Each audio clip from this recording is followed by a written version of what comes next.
حاضرین اور ناظرین کرام، السلام علیکم ورحمۃ اللہ وبرکاتہ۔ درس قرآن کے سلسلے میں حاضر ہے۔ اعوذ باللہ من الشیطان الرجیم، بسم اللہ الرحمن الرحیم۔ الف لام میم، ذالک الکتاب لا ریب فیہ ھدی للمتقین الذین یؤمنون بالغیب ویقیمون الصلاة ومما رزقناہم ینفقون۔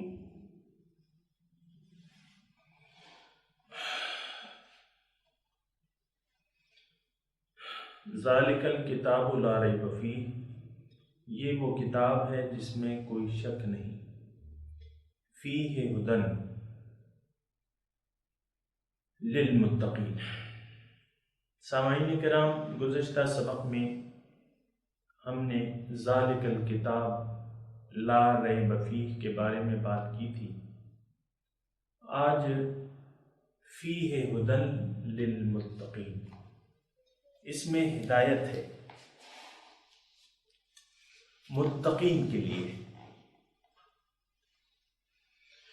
اللہ اکبر، متقین کے لیے اس میں ہدایت ہے۔ ہم تو قرآن سن کے، ترجمہ سن کے گزر جاتے ہیں، لیکن متقین جو اللہ کے بندے ہیں ان کے بارے میں اللہ تعالیٰ ارشاد فرماتا ہے، اذا تتلی علیہم آیات الرحمن لم یخروا علیہا صما وعمیانا۔ ان پر جب رحمان کی آیات تلاوت کی جاتی ہیں تو اس پر وہ نہیں پڑھتے، اندھے اور بہرے ہو گئے۔ تو قرآن، یہ میں کہہ چکا ہوں آپ کو، قرآن جب بھی ہم پڑھیں تو اس کا روح اور مغز حاصل کرنے کی کوشش کریں کہ قرآن اصل میں یہ تو اللہ تعالیٰ کا کلام ہے، تو ہر حرف میں اس کے یعنی حکمتیں ہیں اور دانائی کی باتیں ہیں۔ گزشتہ سبق میں ہم نے پڑھا تھا کہ ذالک الکتاب لا ریب فیہ، کہ یہ وہ کتاب ہے جس میں کوئی شک نہیں۔ آج کا سبق کیا ہے؟ فیہ ھدی للمتقین، اس میں ہدایت ہے متقین کے لیے۔ تو تھوڑا سا اگر ہم غور کریں تو قرآن تو بلا شک و شبہ ہدایت کی کتاب ہے، اور اس سے ہدایت ملتی ہے۔ لیکن سچی بات کو اگر آپ دیکھیں تو آج مسلمان قوم من حیث القوم گمراہی کا شکار ہو گئی ہے۔ تو اس میں کوئی دلیلوں کی تو ضرورت نہیں ہے۔ آپ یہ نہیں کہہ سکتے کہ آج نہیں، تمہاری بات غلط ہے، آج مسلمان قوم ہدایت پہ ہے، یہ آپ نہیں کہہ سکتے۔ یہ ضرور کہہ سکتے ہیں کہ آج مسلمان قوم من حیث القوم گمراہی کے راستے پر ہے، ہدایت کے راستے پر نہیں ہے، جبکہ اس میں تو ہدایت ہے۔ لیکن جب ہدایت ہے تو ہم گمراہ کیوں ہیں؟ یہ بات بھی سوچنے کی ہے۔ اس میں تو لکھ دیا گیا ہے ہدایت تو ہے، فیہ ھدی، اس میں ہدایت ہے، لیکن آگے کیا ہے؟ للمتقین، جو متقی ہیں، جو تقویدار ہیں، جو پرہیزگار ہیں۔ تو یعنی ہدایت مشروط ہے اس کی۔ فیہ ھدی للمتقین، یہ ہر ایک کے لیے ہدایت نہیں ہے۔ ہر ایک کے لیے یہ کتاب ہرگز ہدایت نہیں ہے۔ ہدایت ہے اس میں، ایک شرط ہے، اس کے لیے ایک شرط اپنانا ہوگی، آپ کو متقی بننا ہوگا۔ تھوڑی سی بات ہم کرتے ہیں متقی پہ۔ متقی کیا چیز ہے؟ متقی کے لفظ کے کیا معنی ہے؟ بنیادی طور پہ تو عربی کا لفظ ہے۔ ایک بات ضرور ذہن میں رکھیں کہ قرآن تمام کا تمام عربی لغت پر نہیں نازل ہوا ہے، یعنی سارے الفاظ اس میں عربی کے اپنی لغت کے مطابق نہیں ہیں، بلکہ کچھ الفاظ اس میں ایسے ہیں جو اس کی اپنی، جس کو ہم قرآنی لغت کہتے ہیں، جو کہ قرآن کی اپنی ایک لغت ہے، اپنی ایک اصطلاح ہے کہ قرآن اس لفظ کا کیا معنی لینا چاہتا ہے یا دینا چاہتا ہے۔ اس پہ یعنی یہ ایک بات جو ہے بنیادی ذہن میں رکھیں۔ ہمارے جو بعض مفسرین ہیں اور جو راستے سے ہٹ گئے ہیں، وہ یہ کہتے ہیں، مثال کے طور پہ غلام احمد پرویز ہیں، وہ کہتے ہیں، وہ سارا زور ان کا اس پہ ہے کہ بھئی یہ تو عربی لغت کے مطابق ہم اس کا مطلب لیں گے۔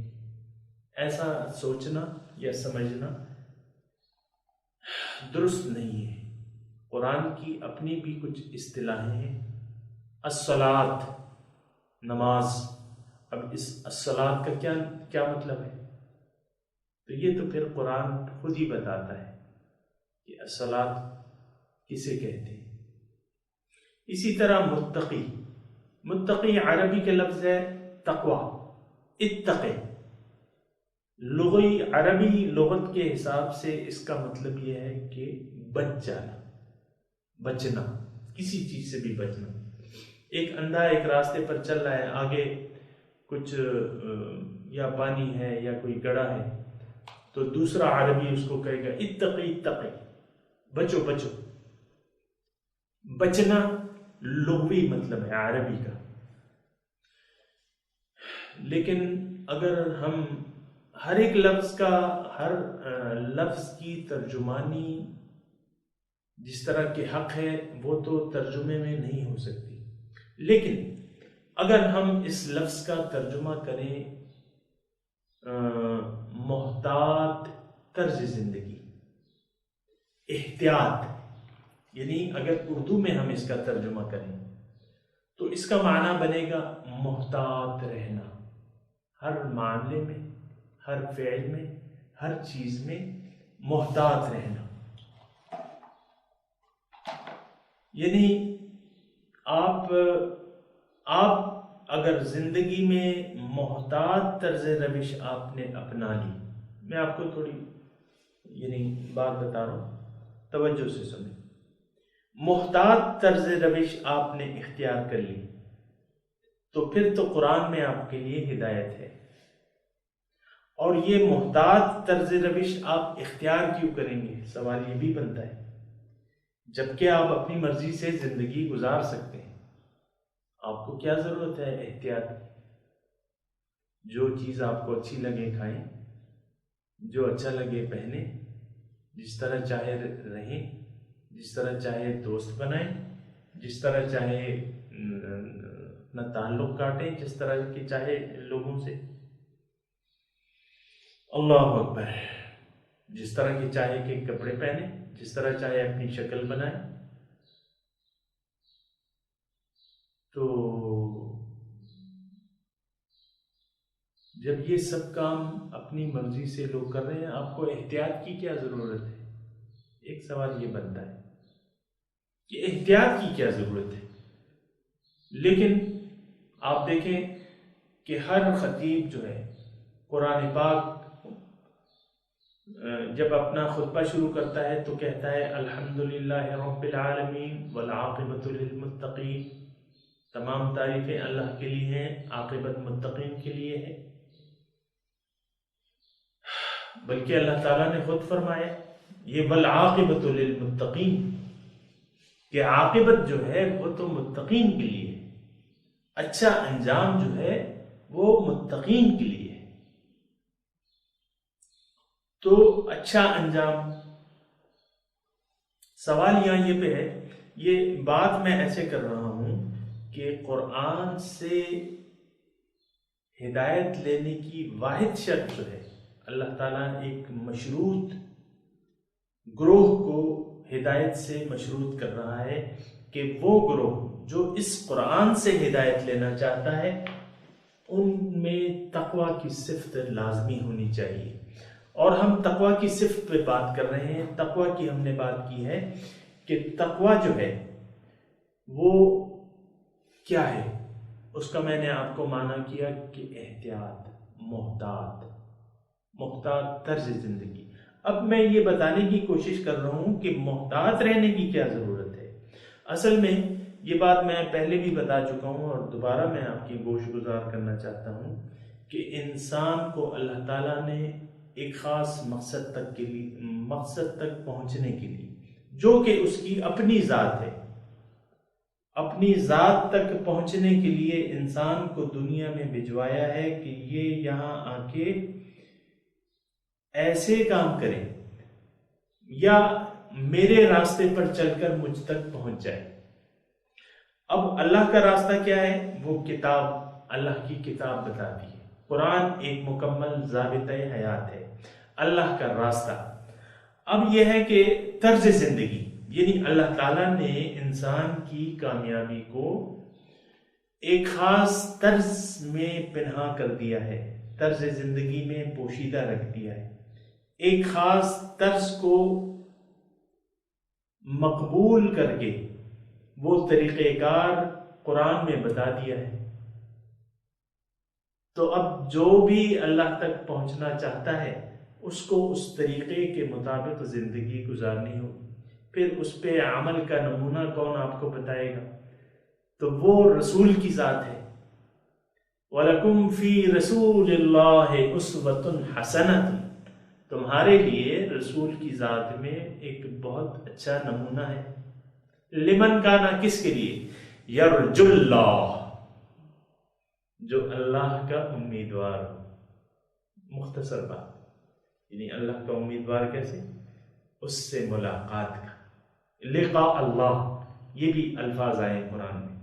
من کان یرجو لقاء اللہ، جس کی امید ہو اللہ سے ملاقات کی، فلیعمل عملا صالحا، تو اس کو چاہیے کہ صحیح عمل کرے، صالح عمل کرے. ولا یشرک بعبادت ربہ احدا، اور اپنے رب کی بندگی میں کسی کو شریک نہ ٹھہرائے. تو وَلَكُمْ فِي رَسُولِ اللَّهِ أُسْوَةٌ حَسَنَةٌ، تمہارے لیے رسول کی زندگی میں ایک بہترین نمونہ موجود ہے. میں نے آپ کو بتایا نا کہ ایک خاص طرز زندگی میں جو ہے انسان کی کامیابی پنہا ہے. وہ طرز زندگی کون بتائے گا؟ وہ طرز زندگی قرآن میں ہے. قرآن میں ہدایت موجود ہے. کس چیز کی؟ زندگی گزارنے کے طریقے کی. وہ طریقہ، اس پر عمل کیسے کریں گے، اس کا نمونہ ہمیں رسول کی ذات نے بتایا ہے. وَلَكُمْ فِي رَسُولِ اللَّهِ أُسْوَةٌ حَسَنَةٌ لِمَنْ كَانَ يَرْجُو اللَّهَ، جو اللہ سے ملاقات کا امیدوار ہو. وَالْيَوْمَ الْآخِرِ، اور یوم آخرت کی ملاقات کا امیدوار. وَذَكَرَ اللَّهَ كَثِيرًا، اور اللہ کو وہ بہت بہت یاد کرتا ہو. اس کے لیے رسول کی زندگی میں ایک بہترین نمونہ پوشیدہ ہے. قرآن، آج ہم بات کر رہے ہیں، قرآن ہدایت ہے کس کے لیے؟ متقین کے لیے. اگر آپ کا اللہ تعالی مقصود ہی نہ ہو، وہ مطلوب ہی نہ ہو، تو پھر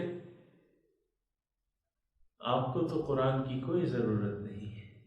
اللہ سے ملاقات آپ چاہتے نہیں، اللہ کے قریب ہونا آپ چاہتے نہیں، اللہ کی معرفت آپ چاہتے نہیں. رسول سے آپ کو محبت کیسے پیدا ہوگی جبکہ آپ کو اللہ ہی سے محبت نہیں؟ تو یہ ساری چیزیں جو ہیں میں بتانے کی کوشش یہ کر رہا ہوں کہ جب تک اللہ تعالیٰ آپ کا مقصود نہ ہو، یا دوسرے الفاظ میں اگر میں آپ کو قرآن کے حساب سے بتاؤں کہ اگر آپ کی زندگی کی ترجیحات ترجیح جو ہے وہ دنیا ہو، ظاہر ہو، تو پھر آخرت کو آپ بھول جائیں۔ اگر آپ آخرت کو چاہتے ہیں، آخرت مطلب باطن، دنیا جلدی، آخرت ذرا دیر میں، عاجلہ کہا ہے قرآن نے سے۔ اگر آپ عاجلہ کو چاہتے ہیں، دنیا کو چاہتے ہیں، تو بس پھر بھول جائیں، ہر ایک چیز کو بھول جائیں، اللہ کو بھول جائیں، بحیثیت الہ واحد بھول جائیں، رسول کو بھول جائیں، دین کو بھول جائیں۔ لیکن اگر ایسا نہیں ہے، آپ اپنی زندگی کو، اس دنیا کی زندگی کو اچھا گزارنا چاہتے ہیں، دنیا میں آپ کو بھلائی چاہیے، حسنہ چاہیے، تو اور آخرت میں آپ کو اللہ کی رضا چاہیے، دنیا اور آخرت میں آپ کو اللہ کی رضا چاہیے۔ آخرت میں آپ نے اگر ملاقات کرنی ہے، آخرت میں آپ کا اگر یقین ہو کہ میں نے اللہ کے سامنے کھڑا ہونا ہے، تو پھر تو ہمیں ہدایت کی ضرورت ہوگی، پھر تو ہمیں اللہ کا راستہ جاننا ہوگا۔ اللہ کا راستہ قرآن میں بتایا گیا ہے، قرآن میں سکھایا گیا ہے، رسول نے اس پر عمل کر کے دکھایا ہے۔ فیہ ہدن للمتقین، اس میں ہدایت ہے متقین کے لیے، جو محتاط زندگی گزر۔ اب محتاط زندگی کون گزاریں گے؟ آپ کو میں یہی بات بتا رہا ہوں، یا جاننے کی ہم کوشش کر رہے ہیں کہ محتاط زندگی تو صرف وہ شخص گزارے گا یا گزارنے پہ آمادہ ہوگا جس کی دنیا ترجیح نہیں ہوگی، آخرت جس کی ترجیحات ہو۔ یہ دو چیزیں ہیں جو میں آپ کو بتا رہا ہوں، یہ قرآن کے الفاظ ہیں، میرے نہیں ہیں۔ فَأَمَّا مَنْ طَغَى وَآثَرَ الْحَيَاةَ الدُّنْيَا وَإِنَّ الْجَحِيمَ هِيَ الْمَأْوَى، جس نے سرکشی کی راہ اختیار کی، فَأَمَّا مَنْ طَغَى، اب اس کا نتیجہ کیا ہوگا؟ سرکشی کس چیز سے؟ اللہ کے احکامات سے، رسول کے طریقہ کار سے سرکشی اختیار کی۔ وَآثَرَ الْحَيَاةَ الدُّنْيَا، اور اب نتیجہ کیا ہوگا؟ یعنی یہ کس وجہ سے سرکشی اختیار کر رہا ہے؟ اس نے ترجیح دے دی ہے دنیا کی زندگی کو، وَآثَرَ الْحَيَاةَ الدُّنْيَا، دنیا کی زندگی کو اس نے ترجیح دے دی ہے۔ تو نتیجہ کیا ہوگا؟ اس کے لیے بھی یہ تیار ہو جائے، فَإِنَّ الْجَحِيمَ هِيَ الْمَأْوَى، جہنم اس کا ٹھکانہ ہوگا۔ لیکن وَأَمَّا مَنْ خَافَ مَقَامَ رَبِّهِ، اور جو ڈرا اپنے رب کے سامنے کھڑے ہونے سے، وَنَهَى النَّفْسَ عَنِ الْهَوَى، اور اپنے نفس کو خواہشات پر چلنے سے روک دیا، فَإِنَّ الْجَنَّةَ هِيَ الْمَأْوَى، تو اس جنت جو ہے پھر اس کا ٹھکانہ ہوگی۔ وَأَمَّا مَنْ خَافَ مَقَامَ رَبِّهِ، جس نے، جو ڈرا اپنے رب کے مقام سے یا اپنے رب کے سامنے کھڑے ہونے سے، وہ ڈرا کہ بھئی کل میں اپنے آقا کو، اپنے خالق کو کیا جواب دوں گا، کس منہ سے کیا منہ لے کے جاؤں گا، اس سے ڈرا۔ اب نتیجہ کیا ہوگا کہ اپنے نفس کو من چاہی خواہشات پر چلنے سے وہ روک دے گا، اپنے اوپر کنٹرول کر لے گا۔ وَنَهَى النَّفْسَ عَنِ الْهَوَى، تو فَإِنَّ الْجَنَّةَ هِيَ الْمَأْوَى، جنت اس کا ٹھکانہ ہے۔ تو دنیا کو ترجیح بنا لینا یہ ایک وجہ ہے غیر محتاط رویے کی۔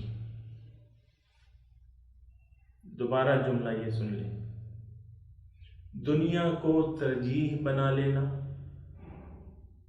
یہ وجہ ہے غیر محتاط رویے کی۔ ہم اس وقت غیر محتاط زندگی گزار رہے ہیں، اس کی وجہ یہ ہے کہ دنیا ہماری ترجیحات میں شامل ہے۔ دنیا کو ہم اپنی ترجیح بنا چکے ہیں، تو پھر ہمیں محتاط زندگی کی کوئی ضرورت نہیں، تقویٰ کی پھر کوئی ضرورت نہیں۔ تقویٰ کی ضرورت ہوگی اس وقت جب ہم آخرت کو اپنا مقصود بنا لیں گے، باطن کو اپنا مقصود بنا لیں گے، اللہ کو اپنا مقصود بنا لیں گے، اللہ سے ملاقات کو اپنا مقصود بنا لیں گے، اللہ کے مکڑے کو اپنا مقصود بنا لیں گے۔ اگر ایسا ہو، اور ہونا چاہیے، تو پھر یہ ہے، پھر تو کام اچھا ہو جائے گا، پھر تو رسول کی محفل میں ہم پہنچ جائیں گے، رسول کی محفل میں شامل ہو جائیں گے، اور پھر اس مجلس سے نہیں نکالے جائیں گے۔ اور اس کا حکم اللہ تعالیٰ نے اپنے رسول کو قرآن میں دیا ہوا ہے کہ وَلَا تَطْرُدِ الَّذِينَ يَدْعُونَ رَبَّهُمْ بِالْغَدَاةِ وَالْعَشِيِّ يُرِيدُونَ وَجْهَهُ، ایسے لوگوں کو اپنی مجلس سے نہ نکالیں جو صبح و شام اللہ کو پکارتے رہتے ہیں، ہر وقت اس کے خیال میں مگن رہتے ہیں، اور چاہتے کیا ہے؟ وجہ، چہرہ، یریدون وجہ، اس کا چہرہ، ذات کے طالب ہے، اس کی ذات کے طالب ہے۔ تو جس شخص کا مقصود دنیا نہیں بلکہ آخرت ہوگا، ارادہ اس کا آخرت کا ہوگا، ترجیحات اس کی دنیا نہیں بلکہ باطنی ہوں گی، ترجیحات آخرت کو وہ ترجیح دے گا دنیا کی زندگی پہ، اس کو ضرورت ہے تقویٰ کی، اس کو محتاط رہنے کی ضرورت ہے۔ تو فیہ ھدی للمتقین، اس کے لیے ہدایت ہے، اس میں ان متقین کے لیے اس کتاب میں ہدایت ہے۔ آگے بڑھتے ہیں، الذین، اب ان متقین کی صفات اللہ تعالیٰ بیان کر رہا ہے، متقین کی صفات اللہ تعالیٰ بیان کر رہا ہے کہ اس کی صفات کیا ہیں۔ تقریباً 5 صفات ہیں متقین کی جو بیان کی جا رہی ہیں، جو متقین میں موجود ہونی چاہیے۔ یعنی یہ صفات اگر موجود ہوں تو وہ شخص، اب ہم کیسے پہچانیں گے کہ یہ شخص متقی ہے اور یہ شخص غیر متقی ہے؟ تو اس کی اللہ تعالیٰ صفات بیان کر رہا ہے۔ 5 صفات ہیں تقریباً، جس شخص میں یہ صفات موجود ہوں گی وہ متقی کہلانے کا مستحق ہوگا اللہ تعالیٰ کی کتابوں میں۔ ویسے تو ہر شخص دعویٰ کرتا پھرتا ہے کہ بھئی میں بھی متقی ہوں، میں بھی متقی ہوں، یہ بھی نہیں، یہ صفات دیکھی جائیں گی۔ الذین یؤمنون بالغیب، متقین کی پہلی صفت یہ کیا ہے کہ جو نظر نہیں آ رہا اس پر ان کا یقین ہے، وہ یقین رکھتے ہیں۔ جو نظر نہیں آ رہا اس پہ ان کا ایمان ہے، یقین ہے۔ اگر ہم سوچیں تو یہ بات جو ہے، یعنی یؤمنون بالغیب، الذین یؤمنون بالغیب، یہ وہ لوگ ہیں جو غیب پر ایمان لاتے ہیں۔ اب تھوڑا سا سوچیں، یہاں سارا معاملہ ہی غیب کا ہے۔ مومن کے ساتھ ابتدائی طور پہ سارا معاملہ ہی غیب کا ہے۔ غیب کیا؟ جو نظر نہیں آ رہا، جس کا شعور نہیں ہے، جو چیز عقل میں نہیں آ رہی، جو سمجھ میں نہیں آ رہی، تو اس کا تعلق غیب سے ہوتا ہے۔ غیب پہ تھوڑی سی بات کرتے ہیں۔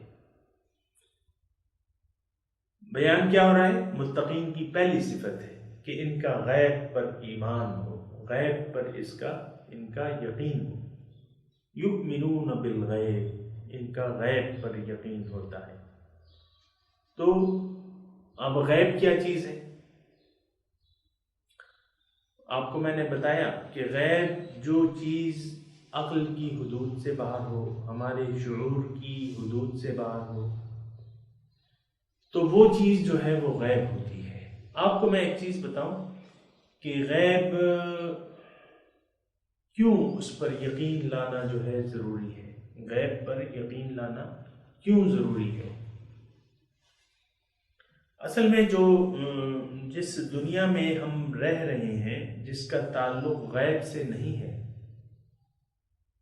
یہ سب کیا ہے؟ یہ سب یعنی ایک قسم کا اس کی مثال ایک خواب کسی ہے جس کا حقیقت سے کوئی تعلق نہیں ہے۔ ایک خواب ہے جس میں ہم رہ رہے ہیں۔ حضور صلی اللہ علیہ وسلم فرماتے ہیں کہ لوگ سوئے ہوئے ہیں، جب یہ ان کو موت آئے گی تو یہ جاگ جائیں گے۔ لوگ سوئے ہوئے ہیں، جب موت آئے گی تو یہ جاگ جائیں گے۔ اس وقت ہم جس عالم میں رہ رہے ہیں تو یہ ظاہر کا عالم ہے، اور ظاہر کا عالم اگر ہم عقل اور فکر سے کام نہ لیں تو یہ اس کی مثال ایک دھوکہ ہے، ایک فریب ہے، ایک سراب ہے۔ اگر ہم عقل اور فکر اور شعور سے کام نہ لیں تو یہ اس کی مثال ایک سراب کسی ہے جس کی اپنی حقیقت کچھ بھی نہیں ہے۔ ہاں، اتنا ضرور ہے کہ یہ اللہ تعالیٰ کا ارادہ ضرور ہے۔ اللہ تعالیٰ نے چاہا تو یہ کائنات وجود میں آ گئی، عالم مادیات جو تھا یہ وجود میں آ گیا، اللہ نے چاہا۔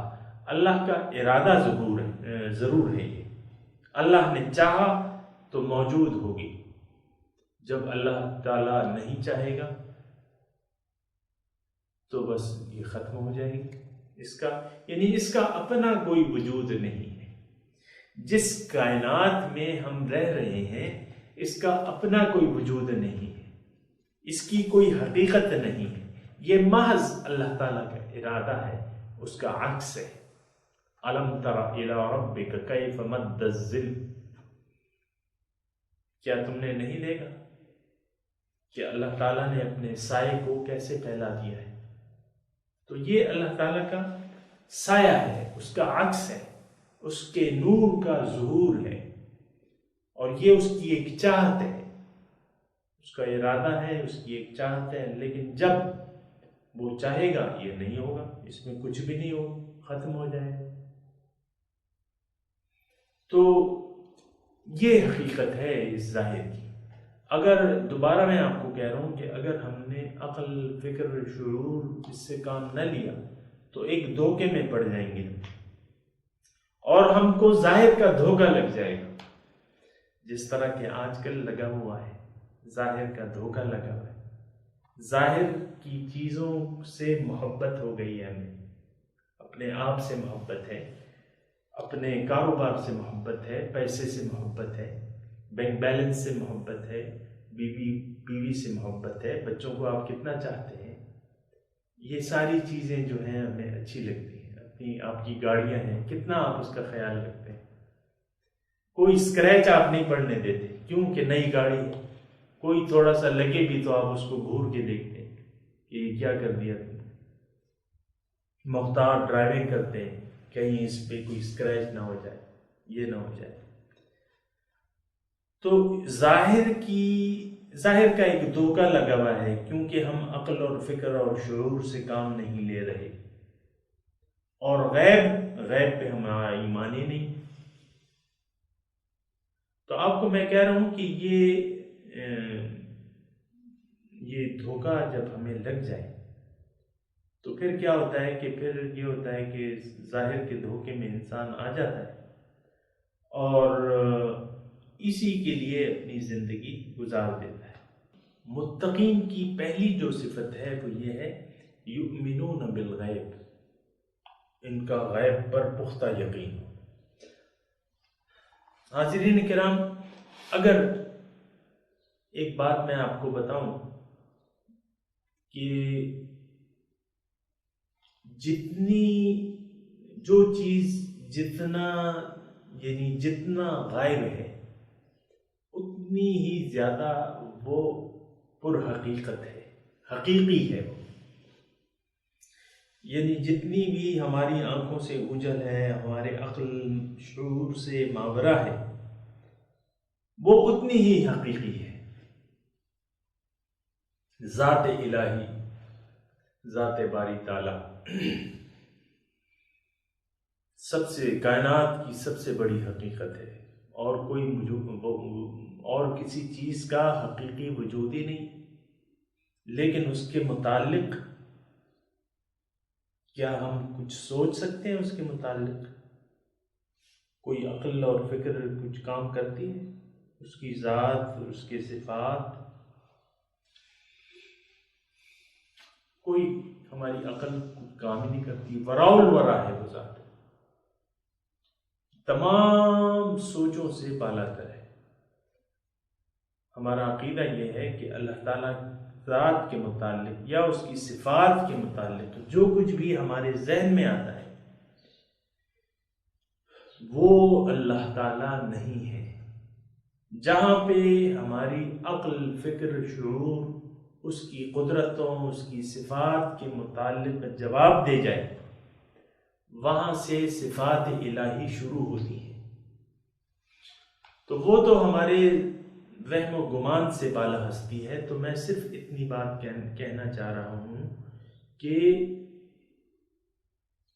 جو چیز جتنی زیادہ غائب ہو اتنی ہی زیادہ حقیقت ہے. اب ہماری روح کی بھی ایک حقیقت ہے، ایک وجود رکھتی ہے، لیکن کوئی عقل کی کوئی حص ہمارے اس کے متعلق کام ہی نہیں کرتے. وَيَسْأَلُونَكَ عَنِ الرُّوحِ، تم سے پوچھتے ہیں روح کے بارے میں. قُلِ الرُّوحُ مِنْ أَمْرِ رَبِّي، آپ کہہ دیجئے کہ روح تو ایک امر ربی ہے، اللہ کا حکم ہے. وَمَا أُوتِيتُم مِّنَ الْعِلْمِ إِلَّا قَلِيلًا، اس کے متعلق تمہارا علم بہت محدود دیا گیا ہے. اب روح جو ہے ہماری ایک حقیقت ہے، اور وہ غیب سے زیادہ قریب ہے بنسبت ہمارے ظاہر جسم کے. وہ چیز جو ہے وہ ہماری روح جو ہے وہ زیادہ قریب ہے، لیکن اس کا ہم ادراک ہی نہیں کر سکتے سوائے چند چیزوں کی. کہ انسان زندہ ہے تو ہم کہتے ہیں کہ اس میں روح ہے، مردہ ہو جائے ہم کہتے ہیں اس میں روح نہیں ہے. اس کے علاوہ کوئی حص کام ہی نہیں کرتے. تو غیب جو ہے، متقین کی ایمان بالغیب جو ہے پہلی صفت ہے. متقین میں پہلی جو صفت ہونی چاہیے وہ یہ ہے کہ جو چیز ان کو نظر نہیں آ رہی اس پر ان کا کامل یقین ہے. جنت موجود ہے، دوزخ موجود ہے، یقیناً موجود ہے، لیکن کوئی عقل، کوئی سوچ کام کرتی ہے. یہ تو ہمیں پیغمبر علیہ السلام نے خبر دی ہے کہ بھئی میں نے جنت کی سیر کی، میں نے دوزخ کی سیر کی، وہاں ایسے لوگ ہو رہے تھے، ایسے لوگوں کو عذاب دیا جا رہا ہے. تو پیغمبر ہمیں خبر دے رہا ہے، ہمیں تو پتہ نہیں کہ کہاں پہ جنت تیار ہے. اعدت للمتقین، متقین کے لیے تیار کر لی گئی. جنت کا معائنہ حضور صلی اللہ علیہ وسلم نے کیا ہے معراج کی رات. اب بھئی کہاں ہے جنت؟ تو متقین کی پہلی صفت یہ ہے کہ ان کا غیب پر ایمان ہونا چاہیے. متقی بننے کے لیے پہلی صفت آپ کی یہ ہونی چاہیے کہ آپ کا غیب پر ایمان ہو، یقین ہو. ایمان جب بھی میں کہتا ہوں تو وہ میں یہ سوچتا ہوں کہ آپ اسے ویسی لے لیں گے کہ ایمان ایمان ایمان. حقیقت میں ایمان کہتے ہیں یقین کو، کسی چیز پر یقین کرنے لینے کو ایمان عربی میں کہا جاتا ہے. اردو میں ہم اس کو کہتے ہیں یقین، کہ غیب پر آپ کا یقین ہو. آپ کا اپنے اوپر یقین ہونا چاہیے. آپ کا تعلق جو ہے، آپ کی حقیقت کا تعلق جو ہے وہ باطن سے ہے. روح جو ہے وہ امر ربی ہے. آپ کو ٹھیک ہے نظر نہیں آ رہی، لیکن آپ کو یقین ہونا چاہیے کہ ہاں مجھ میں ایک اللہ کا حکم موجود ہے، اللہ کی روح مجھ میں موجود ہے، وَنَفَخْتُ فِيهِ مِنْ رُوحِي، اس میں اپنی روح پھونکوں تو فَقَعُوا لَهُ سَاجِدِينَ، اس کو پھر تم فرشتوں سجدہ کر لینا۔ جب اپنی روح پھونکوں تو آپ کو یہ یقین کر لینا چاہیے۔ دیکھیں کلام اللہ پر ہم نے یقین کر لیا، جب یقین کر لیا، ذہن نے مان لیا، اب اس میں جو کچھ بھی ہے ہمیں یعنی ماننا پڑے گا، کیونکہ عقل نے مان لیا کہ ذالک الکتاب لا ریب فیہ، اس میں کوئی شک نہیں۔ جب عقل نے مان لیا تو اب جو کچھ بھی اس میں ہے من وعن، اس کو تسلیم کرنا پڑے گا، اس میں ہماری بہتری ہے۔ اب ہدایت کس کے لیے ہے؟ متقین کے لیے۔ اب متقین کے لیے آپ کو میں نے بات کر لی کہ اس میں پہلی صفت آپ کو یہ ہونی چاہیے کہ آپ کی ترجیح جو ہے وہ ظاہر نہیں بلکہ باطن ہونے چاہیے، باطن آپ کی ترجیح ہونی چاہیے۔ تو اس متقی بننے کے لیے پہلی صفت آپ میں جو ضروری ہے کہ آپ کا غیب پر یقین ہونا چاہیے، کہ جو چیزیں نظر نہیں آ رہی آپ اس پہ یقین کر لیں، اپنے اوپر یقین کریں۔ ہمیں تو اپنے اوپر یقین نہیں ہے، ہم تو ظاہر کے پجاری ہیں، ظاہر کو دیکھ رہے ہیں، ظاہر کو مان رہے ہیں۔ ایک 50 تولے کی سونے کی ڈلی جو ہے اس پر ہمارا یقین زیادہ ہے کہ اللہ پہ یقین زیادہ ہے؟ سچی بتائیے، وہ 50 تولے کی ڈلی پہ جو ہے وہ زیادہ یقین ہوگا ہمارا، اور اللہ کی طاقت اور امداد بھائی وہ تو پتہ ہی نہیں ہے، اس کا تو کہاں ہے۔ ہمارا یقین جو ہے، یقین جانیے کہ اس معیار کا نہیں ہے جو کہ مطلوب ہے، اس یقین کو بڑھانے کی ضرورت ہے، اس یقین کو بڑھانے کی ضرورت ہے۔ ایمان باللہ، اللہ پر ایمان، اللہ کی صفات پر ایمان، اللہ کی ذات پر ایمان، یہ بہت بڑی چیز ہے۔ تو الذین یؤمنون بالغیب، ان کی ایک صفت یہ ہے، پہلی صفت متقین کی جو ضروری ہونی چاہیے کہ ان کا جو نظر نہیں آ رہا اس پر ایمان، اس پر یقین۔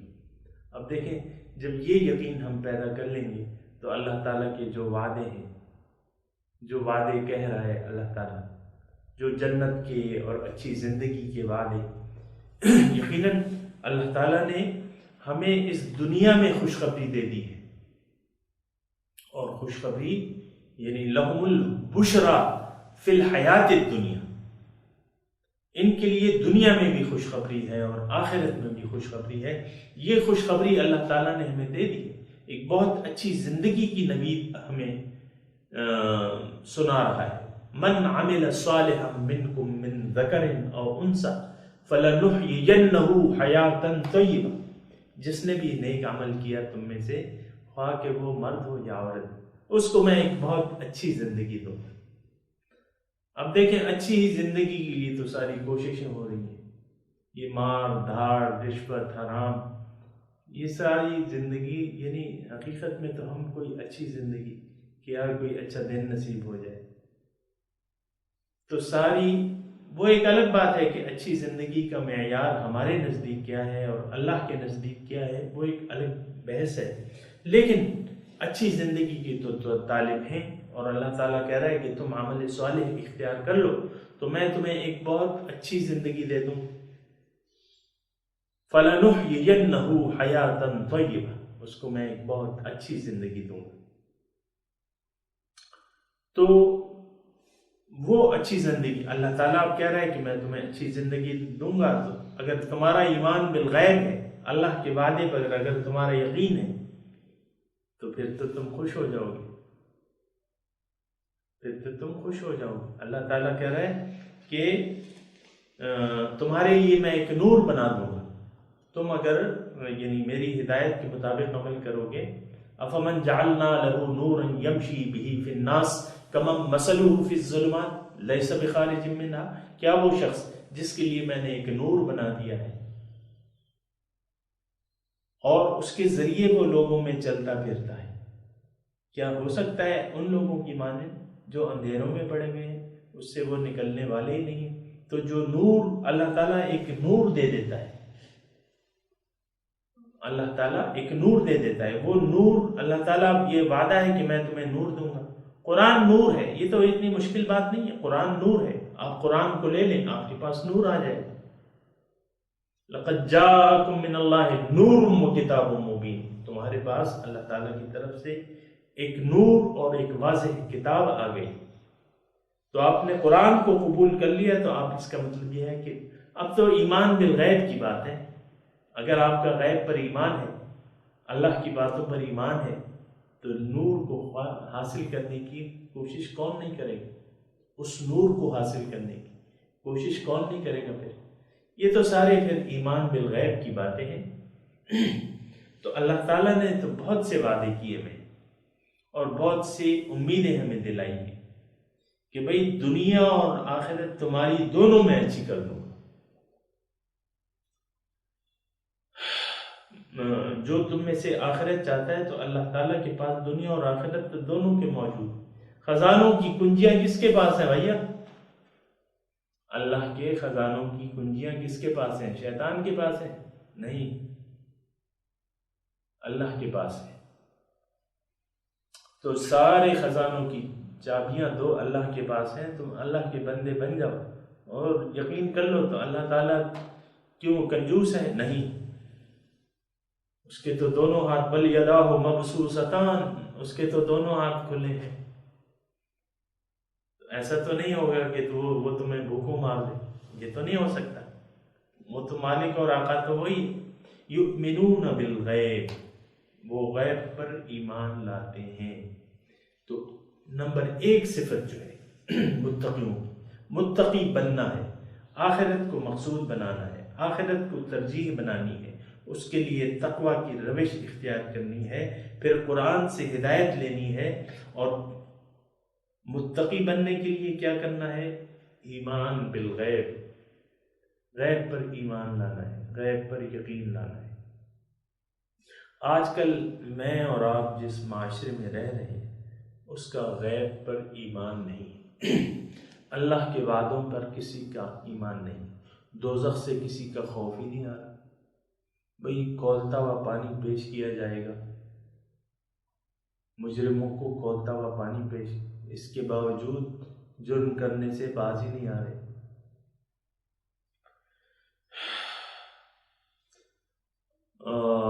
دوزخیوں کے زخموں کا دھوبن جو ہے وہ ان کا پینا ہوگا۔ خوراک کیا ہوگی؟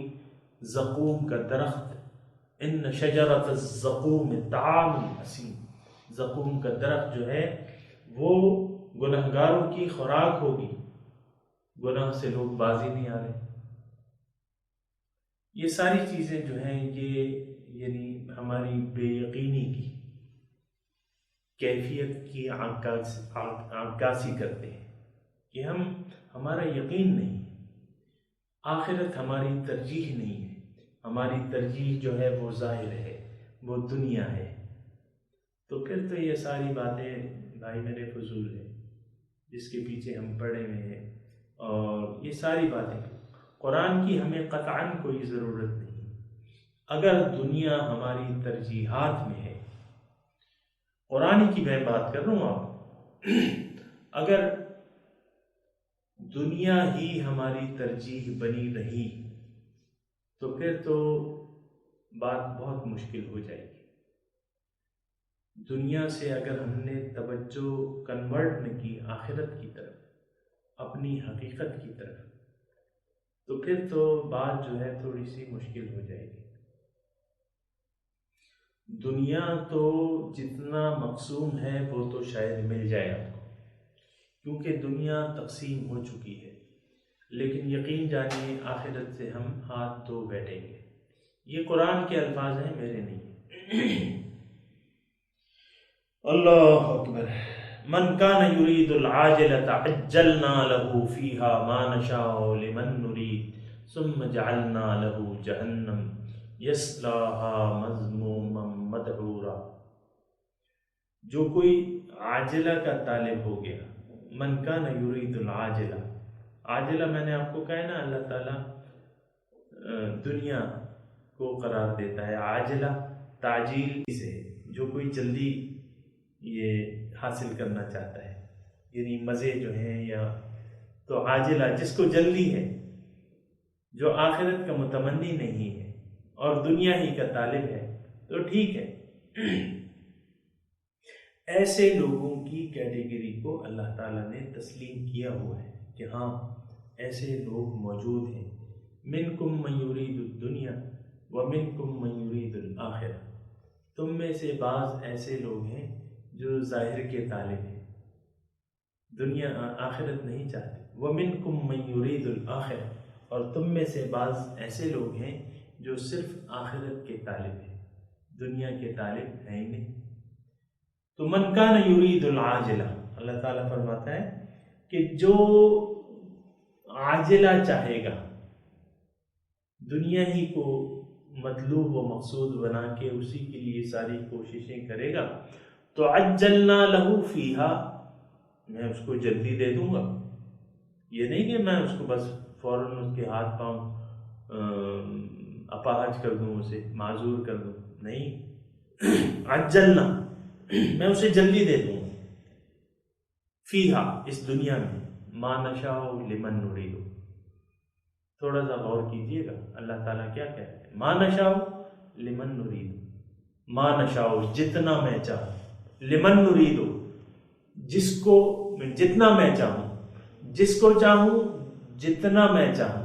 اس کا مطلب کیا ہوا کہ حسب خواہش دنیا آپ حاصل نہیں کر سکتے۔ اگر ساری توجہ آپ دنیا کی طرف مبذول بھی کر دیں تو حسب خواہش دنیا آپ کو نہیں مل سکتی۔ یہ تو مقسوم ہے، اس آیت کا مطلب یہ ہے کہ اس کا مقسوم میں اس کو دے دوں گا۔ عجلنا لہ فیہا ما نشاء لمن نرید، میرے الفاظ نہیں ہیں، آقا کے، مولا کے الفاظ ہیں، ما نشاء لمن نرید، جتنا میں چاہوں اور جس کو میں چاہوں اتنا میں دے دوں، یعنی اس کا مطلب مقسوم اس کو مل جائے گا۔ لیکن ہوگا پھر کیا، ثم جعلنا لہ جہنم، یہ تو مولا کا طالب ہی نہیں تھا، تو جب مولا کے پاس جائے گا تو پھر اس کا ٹھکانہ جہنم ہوگا، یصلاھا مذموما مدحورا، اس میں وہ داخل کیا جائے گا مذموم، ذلیل، مدحورا، دھتکارا ہوا۔ ظاہر ہے کہ ایسے لوگوں سے تو لوگ اللہ تعالیٰ ہنس کے بات، رحمت سے بات نہیں کرے گا، ان کو دیکھا ہی، لا ينظر الیہم، ان کو دیکھا کیا بھی نہیں۔ اخسئوا فیہا ولا تکلمون، وہ بات کرنے کی کوشش کریں گے، ذلیل ہو، اس میں دوزخیوں کو کہا جائے گا ذلیل ہو جاؤ، مجھ سے بات مت کرو۔ تو ومن اراد الآخرہ، اس کے برمقابل جس نے ارادہ کر لیا آخرت کا، یعنی ترجیح دنیا میں رہنے کی ترجیح اس نے آخرت بنا لی، مولا کے لیے جیا، دنیا کے لیے نہ جیا، دنیا کو ترجیح، دنیا کو چھوڑ کے آخرت کو اپنی ترجیح بنا لیا، اراد الآخرہ، ارادہ کر لیا آخرت کا، وسعی لہا سعیہا، اور اس نے اس کے لیے اس کے مناسب کوشش بھی کی۔ یہ ایک ایسی بات ہے جو آج کے مسلمان کی ذہن میں نہیں ہے، یعنی اس نے کلمہ تو پڑھ لیا ہے لیکن اس کے لیے کوشش نہیں کر رہے، حالانکہ کوشش جو ہے وہ لازمی چیز ہے بھائیو۔ کوشش جو ہے کسی بھی کام کے لیے آپ کوشش نہ کریں تو وہ تو نہیں ہو سکتی۔ دنیا میں آپ طالب علم ایک ڈگری حاصل کرنا چاہتا ہے، اس کے لیے محنت ہی نہیں کر رہا، مل جائے گی اسے۔ آپ ایک ہنڈیا پکانا چاہتے ہیں، اس کے لیے نہ سودا لا رہے ہیں نہ ہنڈیا چڑھا ہے، پک جائے گی۔ بہت آسان بات ہے۔ آپ اولاد چاہ رہے ہیں، آپ شادی نہیں کر رہے، اولاد ہو جائے گی آپ کی؟ نہیں ہوگی۔ من اراد الآخرۃ وسعى لها سعیها، جس نے ارادہ کیا آخرت کا اور اس کے لیے اس کے مطابق کوشش بھی کی۔ من طلب فقد وجدہ، جس نے طلب کیا اس نے پایا۔ من جد وجدہ، جس نے کوشش کی اس نے پایا۔ آج کل تو ہم کوشش نہیں کرتے، ویسے ہی بس کلمہ پڑھ کے مطمئن ہیں کہ بھئی جائیں گے اور جائیں گے، جنت تمہارا ٹھیکہ ہے، جنت میں جانا۔ وسعى لها سعيها، اس کے لیے اس نے اتنی کوشش کی جتنا کہ اس کی کوشش کا حق تھا۔ فَأُولَٰئِكَ كَانَ سَعْيُهُمْ مَشْكُورًا، یہ وہ لوگ ہیں، اللہ پاک کہتا ہے کہ یہ وہ لوگ ہیں جن کی کوششوں کی قدردانی کی جائے گی، ان کی کوششیں بھی بیکار نہیں جائیں گی۔ بہرحال آج کا موضوع جو ہے وہ میں سمیٹ رہا ہوں، اور ایک بات تو ہم نے یہ مطالعہ کی گزشتہ درس میں کہ اللہ کی یہ کتاب جو ہے یہ کسی بھی شک و شبہ سے بالاتر ہے۔ دوسری بات یہ ہے کہ اس میں ہدایت ہے، لیکن اس کے لیے متقی بننا جو ہے وہ شرط ہے۔ ہدایت ہے لیکن عام لوگوں کے لیے نہیں، ایک خاص کیٹیگری ہے جو متقین ہیں، اس کی میں نے آپ کو اس میں تفصیل بیان کر دی۔